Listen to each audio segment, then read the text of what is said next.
Saludamos a esta hora al abogado Mauricio Alarcón, él es director de la Fundación Ciudadanía y Desarrollo. Abogado Alarcón, muy buenas noches y gracias por acompañarnos. Le saluda María del Carmen Álvarez. María del Carmen, buenas noches. Un saludo para ti y para nuestra audiencia de FM Mundo. Abogado Alarcón, nos preparamos pues para un nuevo gobierno, un nuevo presidente de la República para el país, pero el presidente electo, Daniel Noboa, no es político y tal vez lo que necesitamos en este momento aquí en Ecuador es un líder político con conocimiento, con experiencia en este ámbito frente pues a los grandes desafíos que enfrenta. Indudablemente para un gobierno de 18 meses que deba hacer frente a temas tan sensibles como el de la inseguridad, la crisis económica o la corrupción galopante, se necesita mucha experiencia, mucho conocimiento,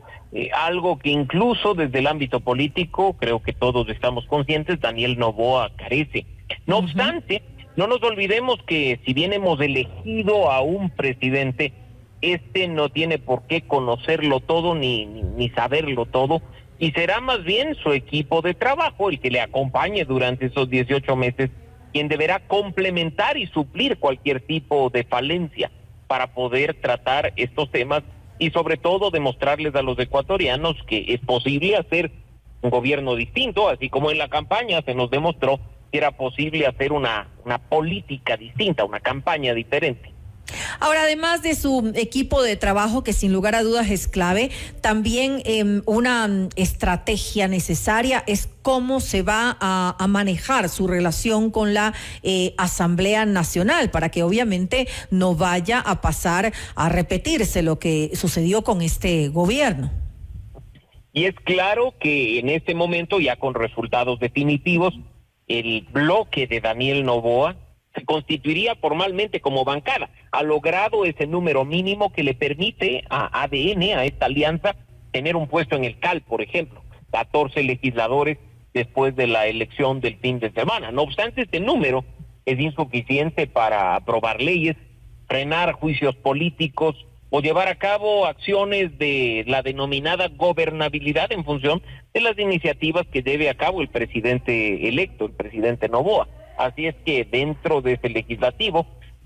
pensando que habrá un poco de sensatez y sobre todo sensibilidad frente a la problemática nacional, esperemos que sean todas las fuerzas políticas las que sepan arrimar el hombro y no sea simplemente dar los votos por darlos, sino contribuir efectivamente a que las leyes que se aprueben en la Asamblea Nacional o los procesos de fiscalización que en ellas se lleven a cabo tengan como resultado una buena gestión pública en beneficio de todos. Ahora, justamente eso, esas alianzas estratégicas que debería tener abogado Alarcón para viabilizar pues sus proyectos, ¿cómo hacer para no caer, digamos, es decir, para poder llegar a una conciliación nacional, pero sin que esto implique caer en concesiones de intereses personales o de cálculos partidistas?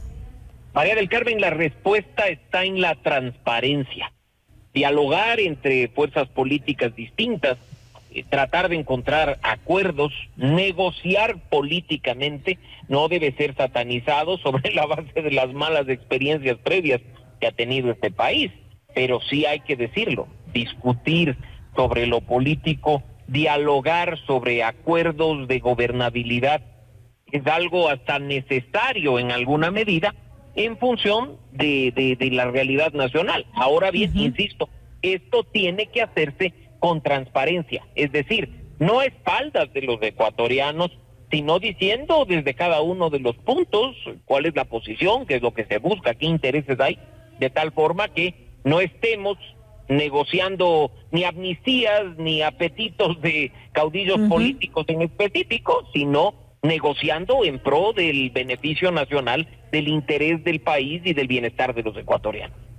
Ahora, hablando justamente de las prioridades que deberían darse por parte de este cortísimo gobierno,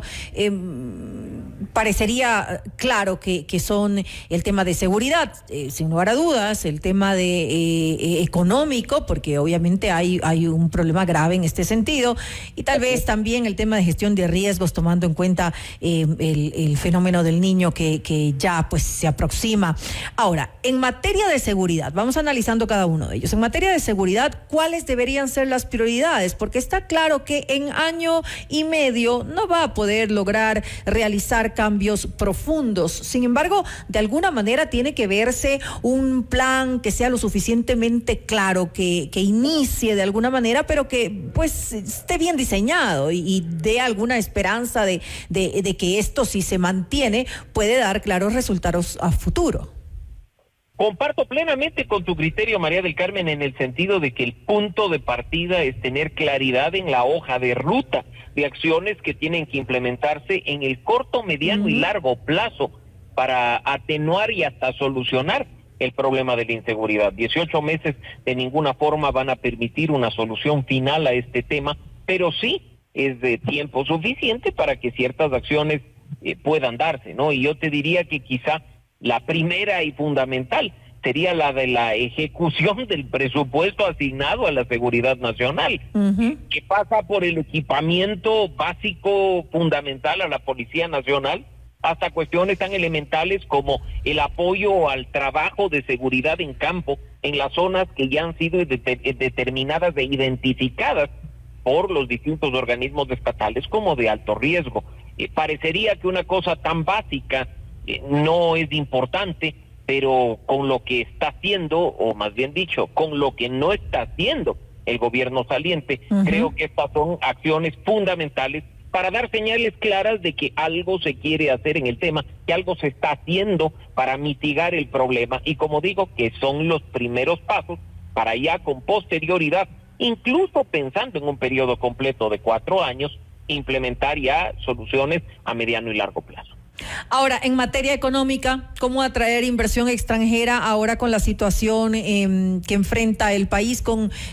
este hueco que se dio después de lo de la consulta popular?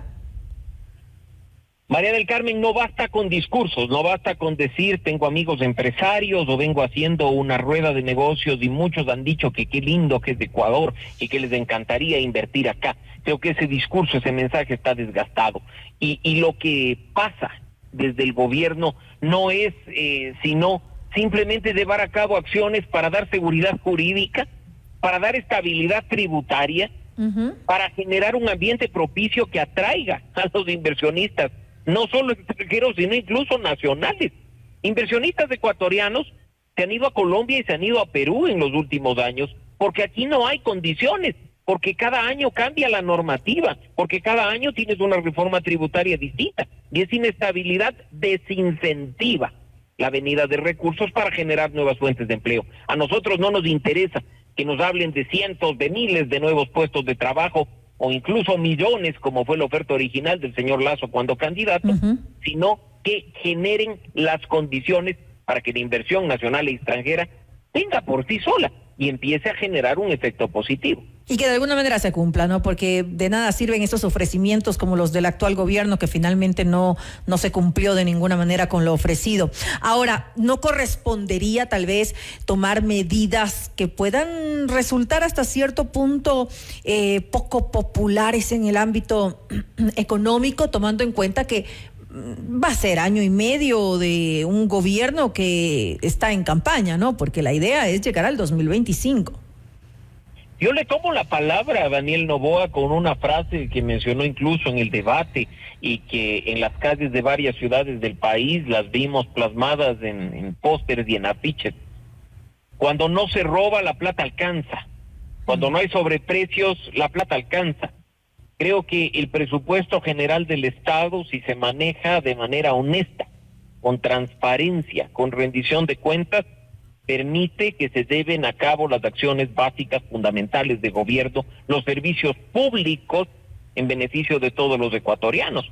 El problema radica, por supuesto, cuando sabemos que buena parte de los recursos que nos pertenecen a todos terminan en el bolsillo de unos pocos, cuando los sobreprecios afectan la buena ejecución de las obras públicas, o cuando se nos dice que pues se ha tratado de hacer las cosas con transparencia y que precisamente por eso no se ha podido dotar y equipar a la Policía Nacional, cuando en la práctica resulta todo lo contrario. Así es que sabemos que hay una crisis fiscal, que hay un hueco que hay que llenar, que en este momento incluso los organismos multilaterales están a la espera de definiciones para saber si inyectarán o no recursos al Estado ecuatoriano. Y pues veamos qué ocurre en ese sentido, pero de nuevo, si se manejan las cosas con honestidad, con transparencia, con integridad y con ética, creo que vamos por buen camino. Y ya para finalizar, cuando hablábamos pues de estos puntos prioritarios, el tercero era el tema de la gestión de riesgos. Eso es algo inmediato, eso es algo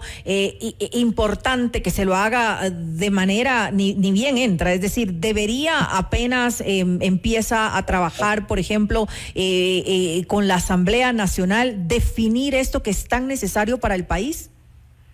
Fundamental, María del Carmen, empezando porque la Asamblea Nacional, antes de perder el tiempo en presentar nuevos proyectos de ley o en pugnas internas, debe aprobar finalmente algo que durante años se ha venido retrasando, que es una ley de gestión de riesgos, una ley de un sistema que ya finalmente ponga fin a esa discrecionalidad que incluso en muchos casos ha permitido corrupción y ha permitido que las crisis se manejen a punta de decretos, lo cual no es lo óptimo. Eso creo que sería un gran primer paso. Y por supuesto el segundo, ya en implementación de esa ley de gestión de riesgos, que desde el Ejecutivo, que como sabemos frente a un fenómeno natural de carácter nacional, como sería el fenómeno del Niño, lideraría todo lo relativo a la materia, venga ya pues con estas reglas claras, el cómo actuar, el cómo tomar decisiones y el cómo hacerle frente a este asunto. Creo que ese punto de partida es vital. Y de nuevo, en general te diría que para seguridad, de economía o riesgos, también es clave contar con personas que tengan conocimiento, capacidad y experiencia en cada uno de los temas. Sí, eso es clave. No se convierta en el botín de los familiares o de los amigos, sino que sea para que los mejores ecuatorianos dispuestos a colaborar en cada una de estas áreas lo haga de manera decidida durante los próximos 18 meses, teniendo un gabinete estable que pueda proyectarse a lo largo de este gobierno, aunque sea por un tiempo corto, y dar resultados en beneficio del país. Así es, fundamental que tenga un equipo eficiente de trabajo. Mucho por hacer en muy poco tiempo para el próximo presidente de la República. Gracias pues al abogado Mauricio Alarcón, director de la Fundación Ciudadanía y Desarrollo, por habernos acompañado en este espacio informativo. Gracias, María del Carmen, un saludo para ti y para nuestra audiencia.